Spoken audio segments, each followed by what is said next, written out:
자존신경하심으로 우리의 신앙을 하나님 앞에 고백합니다. 나는 전능하신 아버지 하나님, 천지의 창조주를 믿습니다. 나는 그의 유일하신 아들 우리 주 예수 그리스도를 믿습니다. 그는 성령으로 잉태되어 동정녀 마리아에게서 나시고 본디오 빌라도에게 고난을 받아 십자가에 못 박혀 죽으시고 장사된 지 사흘 만에 죽은 자 가운데서 다시 살아나셨으며 하늘에 오르시어 전능하신 아버지 하나님 우편에 앉아 계시다가 거기로부터 살아있는 자와 죽은 자를 심판하러 오십니다. 나는 성령을 믿으며 거룩한 공교회와 성도의 교제와 죄를 용서받는 것과 몸의 부활과 영생을 믿습니다. 아멘. 찬송가 432장입니다.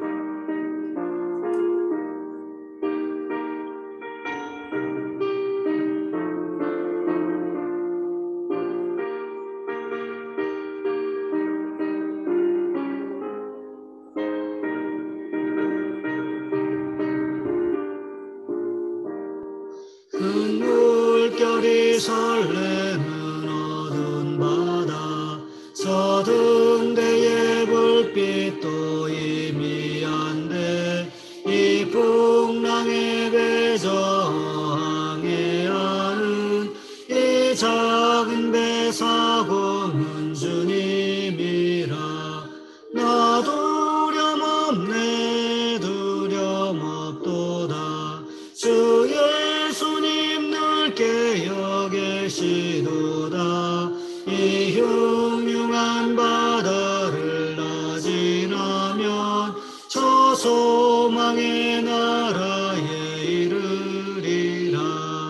큰 풍랑이 배를 위협하며 저 깊은 물이 빨려 달려드나 이 바다에 노저항해 하는 이 작은 배 사공은 주님이라. 나 두려움 없네 두려움 없도다. 주 예수님 늘 깨어 계시도다. 이 흉흉한 바다를 나 지나면 저 소망의 나라에 이르리라.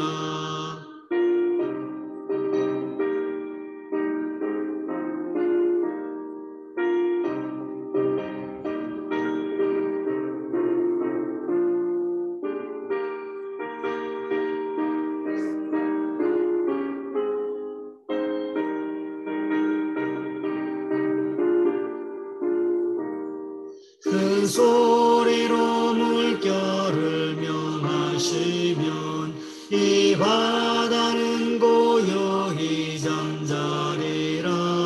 저 동력이 환하게 밝아올 때 너 주 함께 이 바다 건너가리. 나 두려움 없네 두려움 없도다. 주 예수님 늘 깨어 계시도다. 이 흉흉한 바다를 나 지나면 저 소망의 바다에 이르리라.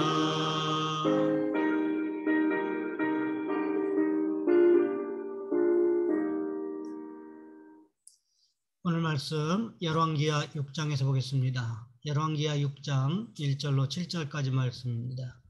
제가 가진 성경은 구약 성경 570쪽에 있습니다. 제가 봉독해 드립니다. 선지자의 제자들이 엘리사에게 이르되 보소서 우리가 당신과 함께 거주하는 이곳이 우리에게는 좁으니 우리가 요단으로 가서 거기서 각각 한 제목을 가져다가 그곳에 우리가 거주할 저소를 세우사이다 하니 엘리사가 이르되 가라 하는지라. 그 하나가 이르되 청하건대 당신도 종들과 함께 하소서 하니 엘리사가 이르되 내가 가리라 하고 드디어 그들과 함께 가니라. 우리가 요단에 이르러 나무를 베더니 한 사람이 나무를 벨 때에 쇠 도끼가 물에 떨어진지라.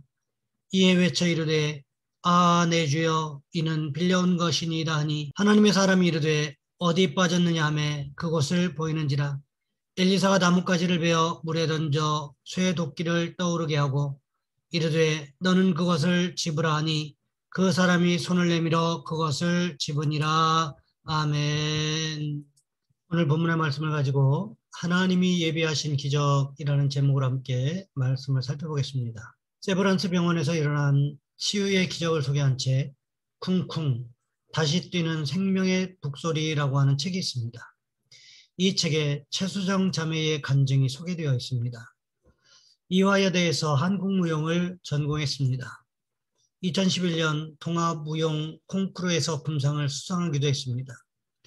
콩쿠르에 입상한 지 몇 달 후 대학원 진학하고 나서 신입생 오리엔테이션을 참석하러 가다가 마주 달려오는 버스와 충돌해서 크게 부상을 입었습니다. 당시 뉴스에 나올 정도로 대형 사고가 났는데 두개골 골절, 광대뼈 함몰, 코뼈, 눈썹뼈, 어깨뼈, 갈비뼈가 골절돼서 폐를 찌르는 등 매우 위중한 상황이 되었습니다. 머리 부상이 심해 피가 멈추지 않았습니다. 의사 선생님이 말씀합니다. 살아날 확률은 10% 정도고 만일 살아난다 해도 뇌사 상태의 식물인간이 될 가능성이 큽니다. 부모님은 눈물을 쏟으며 깨어있는 거의 모든 시간을 말씀을 읽고 기도하며 주님께 매달렸습니다. 혼수 상태가 되어 누워있는 딸을 위해서 할 수 있는 것은 기도하는 것밖에는 없었습니다. 가족들도 함께 기도하고 교회 식구들이 와서 함께 기도했습니다. 3주가 지나도 의식이 돌아오지 않았습니다. 주치의 선생님께서 중환자실에 있으나 일반 병실에 있으나 우리가 할 수 있는 것이 아무것도 없으니 일반 병실로 가서 어머니가 옆에서 24시간 내내 볼 수 있게 해드리겠습니다. 그래서 일반 병실로 옮겼어요. 중환자실은 하루에 2번씩밖에 못 들어가는데 일반 병실로 오니까 부모님이 24시간 옆에서 계속 성경을 읽고 기도하고 또 기도했는데 며칠 후에 기적이 일어났습니다. 식물인간으로 누워있던 딸에게 의식이 돌아온 것입니다.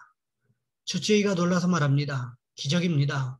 수정이 부모님의 간절한 기도를 하나님이 들으셨네요. 그래서 물어봤습니다. 우리 아이가 깨어났는데 다시 무용할 수 있겠습니까? 지금으로선 장담할 수 없습니다. 우선 저렇게 의식이 깨어나 식물인간으로 살지 않게 된 것만도 다행입니다. 사실 수정양이 뇌를 너무 많이 다쳤어요.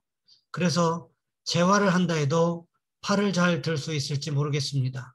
모든 결과는 하늘에 맡기고 하나님께 맡기고 지금은 재활에 전념할 때입니다. 그때 예레미야 29장 12, 13절 말씀을 붙잡고 기도하고 찬양하며 재활 치료를 하면서 딸을 위해서 온 가족이 주님 앞에 매달렸는데 그해 11월에 태어나게 되었고 다시 학교로 들어가서 온 몸이 자유롭게 되고 무용을 할 수 있게 되었습니다. 오늘 본문에 보시면 하나님께서 선지학교 제자들을 위하여 엘리사 선지자를 통해서 베풀었던 기적들이 기록되어 있습니다. 그것이 무엇이었습니까? 우선은 선지학교가 부흥했다는 것이었습니다. 사실 엘리사 선지자가 운영하는 선지학교가 부흥한다고 하는 것은 말도 안 되는 이야기였지만 사람들이 몰려들기 시작했다는 거지요. 그래서 당장에 머물 곳이 부족하게 되자 어떻게 합니까? 요단으로 가서 벌목해서 머물 곳을 마련하고자 이야기했습니다. 그래서 요단에 가서 벌목하기로 했는데 문제는 무엇이었습니까? 선지학교 학생들이 얼마나 가난하든지 도끼를 가진 사람이 없었다는 거지요. 그래서 할 수 없이 도끼를 빌려왔다는 것입니다. 그때 무슨 일이 일어납니까? 오늘 보면 5절 말씀해 보시면 이렇게 기록하고 있습니다. 한 사람이 나무를 벨 때에 쇠도끼가 물에 떨어진지라. 이에 외쳐 이르되 아 내 주여 이는 빌려온 것이니이다 하니 선지학교 학생들의 집이 얼마나 가난했던지 도끼를 가지고 있는 집이 없어서 남의 것을 빌려왔는데 어떻게 되었습니까? 갑자기 도끼 자루가 빠지더니 도끼만 물속으로 쏙 빠지게 되었다는 거지요. 아마도 이 물이 깊었던 것 같습니다. 어떻게 알 수 있습니까? 만일 이 물이 얕았다면 이렇게 한숨을 쉬면서 외쳤겠습니까? 물속에 들어가서 꺼내오면 되지 않았겠습니까? 그런데 물속이 얼마나 깊었든지 물속에 들어가서 도끼를 꺼내올 수가 없었다는 거지요. 우리가 생각하기에는 별 문제 아닌 것 같지만 사실 선지학교 학생에게는 커다란 문제였다는 것입니다. 자기 집에 도끼가 없어서 도끼를 빌려왔는데 그 도끼가 자루에서 빠지더니 물속에 풍덩 빠져버렸습니다. 그러면 빌려온 집에 도끼가 자루에서 빠져서 물속에 풍덩 빠뜨렸다고 이야기만 하면 됩니까? 결국 그 도끼를 찾아주든지 아니면 새로 구입해 주어야 되지 않겠습니까? 더군다나 도끼가 사라졌으니 벌목한다고 하는 것은 아예 불가능해져 버렸다는 거지요. 그렇다면 요단에 집을 짓기로 한 계획도 백지화가 되어야 하지 않겠습니까? 모든 계획들이 한꺼번에 수포로 돌아갈 수 있는 위험한 상황에 부딪히게 되었다는 거지요. 그때 엘리사 선지자가 이렇게 힘들고 어려운 상황을 아주 간단한 방법으로 해결해 버렸습니다. 오늘 본문 6절과 7절 말씀해 보시면 이렇게 기록하고 있습니다. 하나님의 사람이 이르되 어디 빠졌느냐 하매 그곳을 보이는지라. 엘리사가 나뭇가지를 베어 물에 던져 쇠 도끼를 떠오르게 하고 이르되 너는 그것을 집으라 하니 그 사람이 손을 내밀어 그것을 집으니라. 엘리사는 나뭇가지로 도끼를 떠오르게 해서 도로 찾게 해 주었습니다. 다른 사람들도 이 나뭇가지를 가지고 도끼를 떠오르게 할 수 있었을까요? 그렇지 않았다는 거지요. 상상할 수조차 없는 일이었다는 거지요. 하지만 엘리사 선지자는 어떻게 했습니까? 자연 법칙으로는 처리할 수 없는 문제를 하늘의 능력으로 해결하셨다는 것입니다.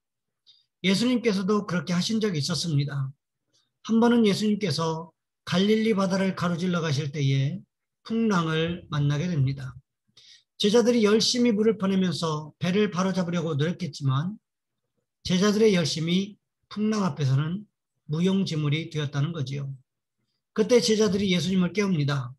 우리가 죽게 된 것을 돌보지 않느냐고 하면서 말이지요. 그러나 잠에서 깨어난 우리 주님께서 어떻게 하셨습니까? 바람과 바다를 향하여 잠잠하라 명령하자 폭풍과 풍랑이 멈춰 버렸다는 거지요. 이것이 자연현상으로 설명할 수 있는 일입니까? 그렇지 않지요. 어디 그뿐입니까? 오병이어 기적 후에 예수님께서는 제자들에게 건너편으로 가라고 배를 태워 보낸 후에 산으로 홀로 기도하러 가셨습니다. 밤 사경에 예수님께서 무리를 걸어오셨습니다. 제자들이 얼마나 놀랐겠습니까? 새벽에 누군가 갈릴리 바다 위를 걸어온다고 상상만 해도 끔찍한 일 아니겠습니까? 심지어 베드로가 자신도 주님처럼 바다 위를 걷게 해달라고 부탁했을 때 주님께서 내게로 오라고 말씀하셨고 베드로는 잠깐이지만 사람으로서는 최초로 무리를 걷는 경험을 하게 되었다는 거지요. 이것이 사람으로서 행할 수 있는 능력이었습니까? 그렇지 않지요. 거의 하나님 수준의 기적이라고 할 수 있다는 거지요. 그런데 어떻습니까? 오늘 본문의 엘리사 선지자는 주님께서 하실 수 있는 수준의 기적을 행했습니다.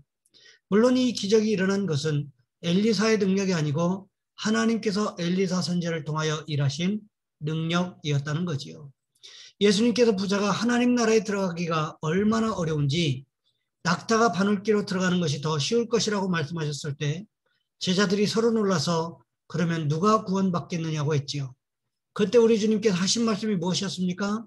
마가복음 10장 27절 말씀을 보시면 이렇게 기록하고 있습니다. 사람으로서는 할 수 없으되 하나님으로는 그렇지 아니하니 하나님으로서는 다 하실 수 있느니라. 오늘 본문의 기적도 마찬가지라는 거지요. 하나님께서 예비하신 것이었기 때문에 일어난 기적이었다는 것입니다. 그러니 우리에게도 필요한 것이 무엇일까요? 하나님께서 예비하신 기적을 우리의 삶의 현장에서 체험하기를 위해서 기도하는 저와 여러분 우리 모두가 되시기를 주님의 이름으로 부탁을 드립니다. 이 시간 우리 한 목소리 함께 기도하겠습니다. 하나님께서 우리의 삶의 현장에서 예비하신 기적을 우리가 믿음으로 체험할 수 있도록 도와주옵소서. 또한 기도하실 것은 오늘 드려질 주일 예배를 위해서 우리 주여 한번 간절히 부르신 후에 한 목소리 함께 기도합니다. 주여 사랑의 하나님 우리를 도와주시기를 원합니다.